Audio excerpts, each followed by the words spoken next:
सभी साथियों को जय श्री राम।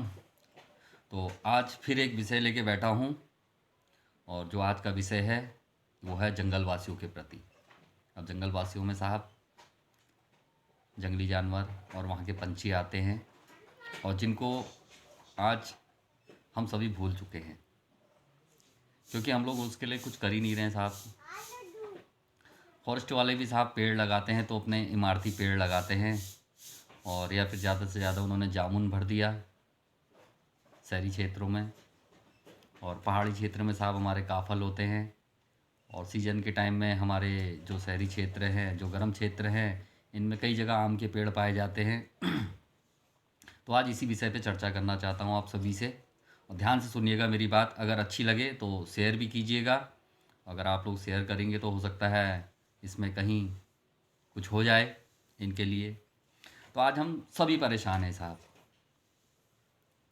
खौफ है हम लोगों के दिमाग में कि बाघ आ जाएगा जंगल से। किसानों के दिमाग में भी खौफ है साहब, बाघ का भी है, बंदरों का भी है और कई जंगली जानवरों का खौफ है कि ये आके खेती बाड़ी नष्ट कर जाते हैं। तो साहब क्यों ना करे खेती बाड़ी नष्ट, आखिर हम मनुष्यों ने इनके लिए छोड़ा ही क्या है साहब जंगल में। अब सुनिए, जंगल में हमारे पहाड़ के जंगल में काफल होते हैं। अभी कुछ समय बाद काफल होंगे तो हमारे जैसे लोग या फिर आपके जैसे लोग जाएंगे जंगलों में और काफल तोड़ ताड़ के लाएंगे और फिर उन्हें बाज़ारों में बेचेंगे। फिर हम लोग बड़े चाव से ख़रीद के खाते हैं। अखबारों में हेडलाइन पढ़ते हैं कि आज काफल इतने रेट बिका, आज काफल इतने रेट बिका। तो साहब उनके लिए कुछ नहीं। फॉरेस्ट विभाग ने उत्तराखंड के, मैं तो वन मंत्री जी से भी कहूँगा कि इस पर सख्त नियम और सख्त कानून लगाया जाए। अगर जंगल के अंदर से कोई भी जरा सी भी फल तोड़ के लाता है तो उसके विरुद्ध एक खतरनाक कार्रवाई होनी चाहिए।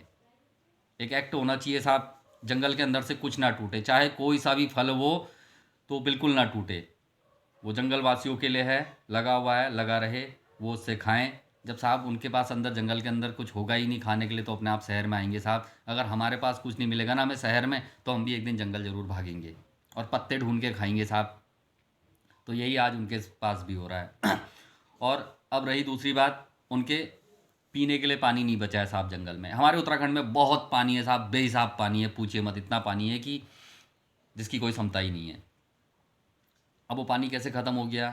अब जंगली जानवर साहब हर कहीं बहता हुआ नदी का पानी हो या ऐसा ऐसा तो पीता नहीं है साहब। वो स्रोतों का पानी पीता है, जहाँ से वो स्रोत में से देखता है कि पानी निकल रहा है। अधिकतर वहीं आप लोग गौर करिएगा, जिसको जानकारी होगी वो ज़रूर बताएगा, जिसने जंगल घूमा होगा। तो अक्सर स्रोतों का पानी पीते हैं साहब वो। अब स्रोतों में हम मनुष्यों ने क्या कर दिया साहब, पाइपलाइन लगा ले आए, अपने घर तक पहुंचाई हमने, यानी उसमें से जो भी है सब लोगों ने पानी पिया। और लगाते लगाते स्रोतों में से हम लोग क्या करते हैं साहब, पाइप लगाया हमने स्रोत में और उसके ऊपर से उसको चारों ओर से बंद कराते हैं। सबसे बड़ी गलत बात है। फॉरेस्ट ने इस पे भी ध्यान रखना चाहिए कि हाँ, स्रोत से पानी लगा के लाएं आप साहब, वो तो बहता हुआ पानी है, लेकिन उसके ऊपर ढक्कन ना लगे। अगर ढक्कन लग जाएगा साहब तो वो कहाँ से पानी पीएंगे। तो इस विषय, ये विषय गौर करने लायक है। तो मैं तो सभी से कहूँगा कि इस विषय पर गौर करो। और भी साहब फॉरेस्ट ने, मैं भी बीच में नेपाल गया था तो देखा मैंने वहाँ पर कि यार वाह यार, बड़े बड़े अच्छे अच्छे बड़े बड़े इतने भयानक पहाड़ थे कि वहाँ केले के पेड़ लगे थे। अब पूछा मैंने कि यार ये साहब ये तो बताओ, केले के पेड़ तो लगे हैं, अच्छी बात है, लेकिन लगाने कौन गया इस चोटी में? तो बोला हमारी सरकार ने लगाया। मैंने कहा कैसे लगाया? बोले हेलीकॉप्टर से बीज छड़ के। तो साहब उन्होंने अपनी जंगली जानवरों के लिए इतनी व्यवस्था करी है। हम तो सक्षम हैं उनसे, नेपाल से। तो ये कार्य हमारी सरकार भी कर सकती है, वन मंत्री जी करवा सकते हैं साहब हर बरसात। और सस्ते में काम निपट जाता है साहब ये। और इसमें खर्चा तो वही है, मात्र हेलीकॉप्टर में तेल लगना है और थोड़ा बहुत बीज। और वो बीज चाहे तो सरकार सबसे कहे सब दे दे, या फिर थोड़े से बीजों के लिए क्या कहेगी सरकार। तो हमने इन वन जीवियों के लिए भी साहब बहुत बड़ा कदम उठाना है। और आजकल हम लोग वृक्षारोपण करते हैं साहब, एक पेड़ के पीछे 10-10 20-20 लोग फ़ोटो खिंचाते हैं। और जो वृक्षारोपण जंगल के पंछी करते हैं साहब, वो शायद आज तक ना कोई कर पाया है ना करेगा। वो बेचारे एक दो जगह से दूसरी जगह दाना बिखेरते हैं। आज उन्हीं की मात्रा कम हो गई साहब, भूख से मर गए, प्यास से मर गए वो लोग। तो कहाँ से वृक्षारोपण होगा उनका?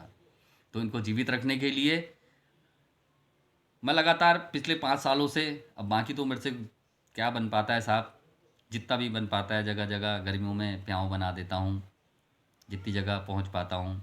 और लगातार दाना पानी इनके लिए नेचुरल दाना पानी साहब, कोई ऐसा दाना पानी नहीं कि जिससे इन्हें नुकसान हो, और वो भी धो के। कोई सा भी दाना अगर आप पंछियों को दें तो धो के दें ज़रूर साहब, चाहे गेहूँ दें, चाहे बाजरा दें, चाहे मक्का दें, चाहे मूंगफली दें, चाहे कोई फल दें। तो आजकल क्या होता है, लोग गेहूँ डाल देते हैं साहब ऐसे ही, उन्होंने कहा चलो हम चिड़िया को खिला रहे हैं, लेकिन कई बार ऐसा होता है गेहूँ में दवा मिली रहती है, तो उससे उनकी मौत हो जाती है। तो हमने कई चीज़ों का ध्यान देना है इसमें। अगर हम इनकी प्राप्ति जंगल पे ही कर दें साहब, तो ये हमारे शहर में बिल्कुल हम जैसे मनुष्यों की शक्ल देखने ना आए हैं लोग।